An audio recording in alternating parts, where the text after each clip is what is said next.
Bonjour, c'est Jean-Christophe, bienvenue pour ce second épisode de l'émission photo. Alors aujourd'hui, nous allons parler tri, classement des photos après l'été. Si vous êtes comme moi, vous avez probablement des cartes qui sont bien pleines, il va falloir faire quelque chose de tout ça. On va également parler de l'évolution des applis mobiles. Il y a pas mal de choses qui arrivent avec la rentrée, donc ça je vais vous en dire quelques mots. J'ai récupéré des infos ces jours-ci. Et puis quelques mots sur l'actu photo également, juste avant la Photokina qui va nous arriver. On a quelques nouveautés, je vous en ai parlé sur le site, mais je vous le rappelle rapidement tout à l'heure. Et puis j'ai un bouquin à vous montrer aussi que j'ai reçu ces jours-ci et que je vais vous recommander. Alors je vous rappelle que pour ne pas manquer un seul épisode de cette émission photo, il vous suffit de vous abonner à la chaîne. Alors si vous êtes sur YouTube, vous abonnez à la chaîne YouTube. Si vous regardez cette vidéo sur la page Facebook par exemple, suivez la page, c'est le plus simple. Et puis je vous invite également à faire partie de mes contacts. Alors ça c'est le plus efficace pour recevoir les nouveautés, les infos. Vous cliquez sur le lien qui se trouve alors soit en haut, soit en bas en fonction de là où vous regardez la vidéo et ça vous permet de faire partie de ma liste de contacts. Je vous envoie comme ça régulièrement les infos. Je ne vais pas vous envoyer un mail à chaque fois qu'il y a une vidéo, mais les infos les plus importantes et puis un petit rappel généralement hebdomadaire de ce qui fait l'actu de la photo et des principaux sujets. Alors, c'est la rentrée, hein, c'était la rentrée hier, on est vendredi aujourd'hui. Et j'imagine que vous devez être comme moi, vous avez certainement ramené de vos vacances plein de cartes ou une carte bien pleine avec plein de photos, peut-être des vidéos également, vous avez peut-être plusieurs boîtiers, un smartphone sur lequel vous avez fait des photos aussi, et puis il va falloir classer tout ça. Alors ça, j'ai choisi de traiter ce sujet aujourd'hui parce que vous êtes excessivement nombreux à me poser les questions qui tournent autour du classement, de l'archivage, du tri, comment est-ce qu'on peut faire pour se sortir de tout ça, pour ne pas en avoir plein les disques durs, pour éviter les doublons, et ainsi de suite. Alors je voulais juste revenir sur ma méthode de classement. Alors la méthode, je vous la décris dans une série de vidéos que vous pouvez retrouver sur le site traitementphoto.com, je vous mets le lien dans la description de la vidéo. Et là, il y a 3/4 d'heure de vidéo sur le tri, l'organisation des photos, mais je ne vais pas vous faire les 3/4 d'heure ici, bien évidemment. Maintenant, je vais vous donner quand même les étapes principales que moi je m'applique à moi pour mes photos quand je rentre de congé, par exemple, enfin peu importe si c'est pas des congés, c'est pas grave, mais quand j'ai beaucoup de photos comme ça à trier. Alors, la toute première chose à faire, c'est qu'il faut savoir que tant que vos photos sont sur une carte mémoire, elles ne sont absolument pas sécurisées. Alors vous allez bien sûr, ça paraît naturel, mais vous allez les transférer sur l'ordinateur, donc faites déjà une première copie de vos photos sur l'ordinateur. Quand je dis copie, c'est soit vous copiez directement sur un dossier de votre ordinateur, selon que vous avez Windows ou Mac, peu importe, mais vous créez un dossier et vous collez toutes les photos dedans, soit la méthode la plus fiable, c'est d'importer directement vos photos dans le logiciel que vous utilisez, de manière à les sécuriser immédiatement. Faites ça avec un lecteur de carte, ça c'est vraiment la recommandation que je peux avoir, c'est n'utilisez pas le transfert par câble, alors Wi-Fi c'est encore pire, mais le transfert par câble entre le boîtier et l'ordinateur, c'est pas fiable, ça va mettre beaucoup plus de temps, ça va pomper la batterie du boîtier, vous risquez d'avoir une coupure en cours de transfert. Donc franchement, utilisez le lecteur de carte, il y en a sur quasiment tous les ordinateurs aujourd'hui, si vous n'en avez pas, ça vaut une dizaine d'euros, ne vous privez pas de cet accessoire-là. Une fois que vous avez copié une carte, surtout, vous ne l'effacez pas, vous ne la formatez pas, vous la laissez telle qu'elle, parce que pour le moment, vous n'avez qu'une copie de vos photos sur l'ordinateur, donc si jamais il arrive quoi que ce soit, vous aurez toujours les photos qui sont sur la carte.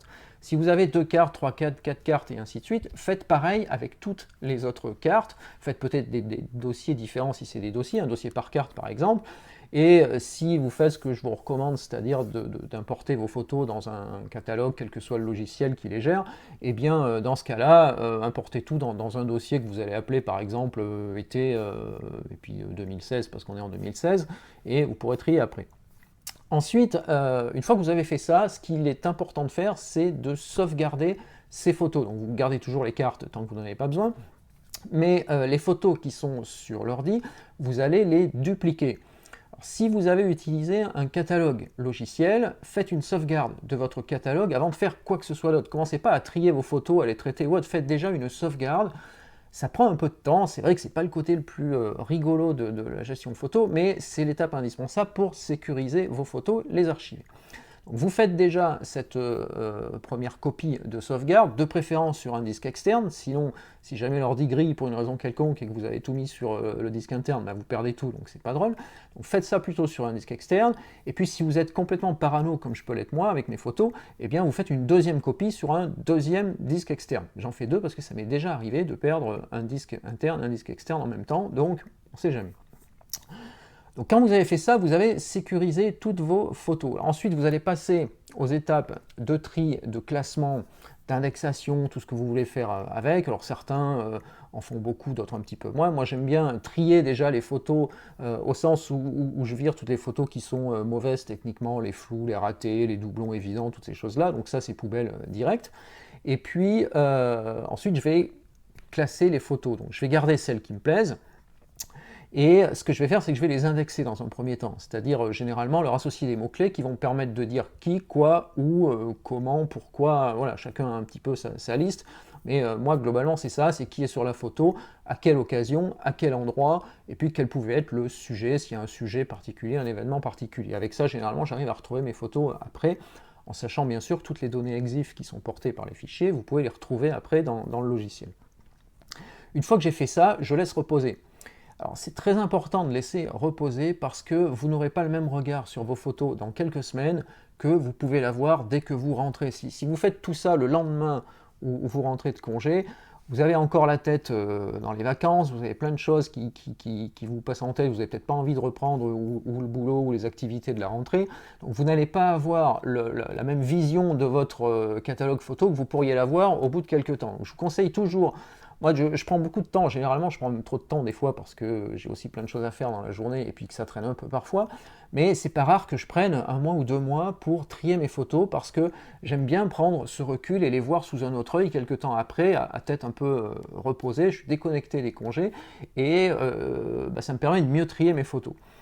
Alors là, si vous allez voir les vidéos pour lesquelles je vous mets le lien dans la description, vous verrez qu'il y a tout le process qui est détaillé. Alors j'ai une façon de créer des dossiers, d'indexer les photos qui est un petit peu particulière, donc je vous raconte tout ça en détail, mais je vous invite vraiment à procéder de la sorte, et surtout sécuriser vos photos. Si vous faites tout ça, ça va aussi vous permettre de gagner de la place sur le disque, parce que vous allez éviter tous les doublons, vous allez éviter toutes les copies dans tous les sens de dossier. Il suffit d'avoir cette méthode qui est simple à appliquer, qui est, c'est vraiment pas à pas, donc vous suivez pas à pas les instructions, et puis ça fonctionne, prenez des notes pendant la vidéo, vous allez voir tout ça, c'est vraiment à la portée de tous, même si vous ne connaissez rien du tout en photo, vous suivez les instructions et ça va bien se passer. Alors, je voulais vous parler également aujourd'hui de tout ce qui est appli mobile, alors appli mobile et photographie. C'est le deuxième sujet parce que j'ai essayé j'ai pris pas mal de notes là-dessus cet été, et il faut savoir qu'en photographie, on a de plus en plus recours aux appareils mobiles. Quand je dis appareils mobiles, c'est les smartphones, les tablettes, alors peu importe la marque, iPhone, Android ou Samsung ou ce que vous voulez, c'est pas grave, mais c'est le fait de dire, on a ces outils-là à disposition aujourd'hui, qu'est-ce qu'on peut bien en faire? Alors, il y a deux usages principaux. Il y a l'usage photo, déjà, on peut faire aujourd'hui des photos avec un smartphone, ça marche plutôt pas mal. Il y a plein d'applis pour ça. Moi, j'utilise Ipstamatic par exemple, mais je crois que c'est un vrai sujet dont je ferai probablement une émission là-dessus parce qu'il y a plein de choses à dire. Surtout qu'il y a Ipstamatic vient d'annoncer pas plus tard qu'hier une nouvelle version 320 qui est vraiment pleine de nouvelles belles fonctionnalités. Mais donc il y a beaucoup de choses à faire en termes de prise de vue, mais je sais que tout le monde n'apprécie pas de faire des photos au smartphone parce que, après tout, si vous avez investi dans un équipement réflexe ou hybride, c'est quand même de meilleure qualité, donc voilà, c'est autre chose. Mais il y a aussi un deuxième usage de ces appareils mobiles, c'est l'usage gestion, tri, traitement et partage des photos. C'est quand même hyper facile aujourd'hui de récupérer des photos sur un smartphone ou une tablette et de les partager même quand on est en vacances. Alors il y a des appareils qui ont un module Wi-Fi pour faire ça. Chez Nikon, le nouveau D500 ou le D3400 qui a été annoncé ces derniers jours dispose du module SnapBridge qui est en fait une connexion Bluetooth basse consommation au smartphone et qui vous permet de récupérer automatiquement sans même avoir à faire quoi que ce soit, vous pouvez récupérer les photos sur l'appareil mobile et les partager très vite. Donc ça c'est sympa. Et sachez qu'il y a aussi de plus en plus aujourd'hui de possibilités d'édition des photos sur ces appareils mobiles. Alors typiquement, si vous avez un iPad, je regardais là parce que je l'ai avec moi. Sur l'iPad aujourd'hui ou sur les tablettes Android, vous pouvez installer Lightroom mobile qui est en version gratuite, vous n'avez pas besoin d'acheter Lightroom ou bien de cotiser à l'abonnement mensuel. Vous installez Lightroom mobile et vous pouvez déjà faire pas mal de choses sur vos photos. Si en plus vous avez l'abonnement Lightroom CC, bah, c'est effectivement l'idéal parce que là tout est synchronisé, vous pouvez traiter vos photos chez vous et puis elles sont automatiquement synchronisées sur l'appareil mobile ou sur votre smartphone et vous les montrez à vos proches comme vous voulez. Il y a également une super appli à connaître qui s'appelle Snapseed, qui fonctionne sur la plupart des systèmes mobiles. Alors Snapseed, si vous connaissez, alors pour ceux qui sont plus proches de l'univers Nikon et qui ont connu Nikon Capture NX2, Snapseed c'est la reprise de la technologie Nik Software qu'on trouvait en partie dans NX2, les U-Points en particulier, qui a été racheté il y a quelques années maintenant par Google et qui est intégré dans Snapseed. Alors, Snapseed, c'est une des meilleures applis d'édition photo sur appareil mobile et ils viennent d'annoncer une nouvelle version ces jours-ci qui permet déjà d'ailleurs de traiter les fichiers RAW. Donc je crois qu'il y a de mémoire 144 appareils photo qui sont déjà supportés en termes de format RAW et vous pouvez d'ores et déjà traiter le RAW sur appareil mobile. Alors Snapseed, déjà sans le RAW, c'était une très belle appli d'édition avec plein de possibilités de traitement, de retouche, de recadrage, d'appliquer des petits effets sympas, même si je ne suis pas un grand fan de tous ces effets-là, mais vous pouvez faire de la conversion noir et blanc, un petit peu de vignettage, enfin il y a vraiment beaucoup de choses intéressantes. Et là, avec l'arrivée du RAW, c'est carrément sympa parce qu'on va pouvoir transférer des fichiers RAW et les traiter directement sur les appareils mobiles. C'est pareil dans Lightroom mobile, hein, d'ailleurs, je ne l'ai pas dit avant, mais Lightroom mobile, c'est traiter le RAW aujourd'hui. Et alors c'est un petit peu tôt pour le savoir encore, mais Apple devrait annoncer son nouvel iPhone 7 sous peu, qui lui va aussi normalement, on saura ça dans quelques jours, mais devrait aussi être capable de traiter le RAW, enfin tout au moins de stocker le RAW nativement qui vient de l'iPhone, et ce qui fait qu'on devrait avoir une qualité de photo encore meilleure. Donc voilà pour ces infos-là. Il y a plein de choses à dire sur la photo mobile. Moi, c'est un sujet qui m'intéresse beaucoup parce que je me sers énormément des appareils mobiles dans ce que je fais au quotidien. J'ai développé une pratique smartphone photo, iPhone photo, on ne sait plus trop comment il faut dire, mais qui est assez intéressante. J'ai plein de trucs à partager aussi là-dessus et je crois que je vais vous faire quelques sujets sur cette photo mobile. J'aime pas bien le terme photo mobile parce qu'on a l'impression que c'est la photo qui se balade. C'est pas le cas, c'est vous qui vous baladez. Mais du coup, il y a moyen. Là, le gros avantage, si je devais résumer ça en une phrase, c'est qu'avec un smartphone, vous avez toujours l'appareil photo dans la poche, le fameux appareil photo qu'on rêve tous d'avoir avec nous tout le temps. C'est quand même beaucoup celui-ci, même s'il y a aujourd'hui des petits hybrides qui sont sympas, mais le smartphone est l'outil idéal pour ça.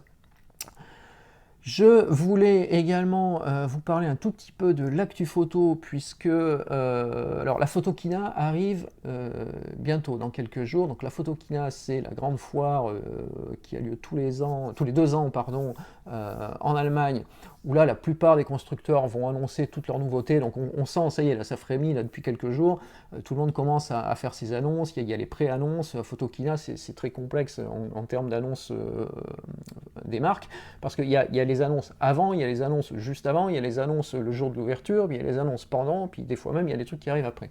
Donc je commence à voir arriver pas mal d'annonces. Il y a Canon qui a annoncé son nouveau boîtier qui fait pas mal parler de lui ces jours-ci. Plus proche de l'univers des Nikonistes, on a une nouvelle version du Tamron 150-600, donc version 2, qui est annoncée. J'ai reçu des infos hier, donc je vais vous en parler très vite sur le site. Donc Tamron nous dit que cette version-là va être encore plus performante que la première, donc super. Alors attention, si vous êtes en train de chercher un 150-600 chez Tamron, attendez peut-être que la nouvelle version arrive tant qu'à faire. Je vous ai présenté le nouveau Samyang 20 mm f1.8 compatible Nikon, alors compatible Nikon, Canon, Sony, Pentax. Puis il y a aussi des versions pour d'autres formats de capteurs, mais en plein format, donc le Samyang 20 mm. Alors il faut savoir que Samyang c'est donc un objectif manuel, c'est-à-dire que la mise au point est manuelle. Traditionnellement chez Samyang, il y a une gamme AF qui démarre, mais qui n'est pas encore très riche. Ce Samyang, il est à peu près l'équivalent du Nikon 20 mm si vous êtes Nikoniste. Le Nikon, il a l'avantage pour lui de l'autofocus. Il est à peu près 200 € plus cher aujourd'hui, mais voilà, je vous décris tout ça sur le site, donc vous avez les liens également dans la description de la vidéo. Allez voir ça, ça peut être une alternative intéressante, ce Samyang 20 mm, si vous faites de la vidéo par exemple. Il y a aussi une version vidéo T1.9 qui est sortie, où là en vidéo on se moque de l'autofocus puisqu'on ne l'utilise pas, donc voilà, peut-être une alternative qui peut vous plaire. Alors, je voudrais terminer l'émission du jour en vous présentant un bouquin. Alors, c'est le dernier numéro de RSF, ça passe bien, voilà. Donc, RSF, c'est Reporters sans frontières. Vous savez peut-être que RSF édite plusieurs fois par an, alors je ne sais plus à combien ils sont, c'est le 3 ou 4 fois par an maintenant, je ne sais plus trop, un numéro, donc un livre photo. Alors pour défendre leur cause, c'est pas le sujet du jour, mais je voulais vous présenter celui-ci qui s'intitule Sur la route. Alors si vous êtes fan de reportages, de tout ce qui tourne autour du voyage, de la route, de l'aventure, vous savez, moi j'aime bien cette idée de dire c'est sur le chemin que tout se passe, c'est pas toujours la finalité qui est importante, c'est ce qu'on vit en allant quelque part. Eh bien là vous allez être servi. Vous avez des photos de Martin Parr, Larry Gruyart, Denis Stock, Inge Morat, Larry Towell. Il y a des séries magnifiques, moi j'en ai même découvert que je ne connaissais pas. Alors je vais essayer de vous le montrer un peu parce que c'est toujours plus sympa de voir l'intérieur. Voilà, je ne sais pas si ça va bien marcher.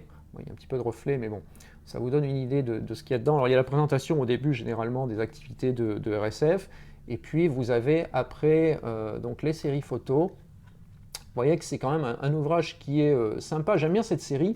C'était un des trucs que je vous avais promis de vous donner dans l'intro, c'est qu'il y a des livres de photos pas chers que vous pouvez vous procurer. Alors RSF, typiquement, c'est le cas. Je ne veux pas débattre de la finalité des RSF ou pas, c'est pas le sujet, mais par contre leurs bouquins de photos sont vraiment bien.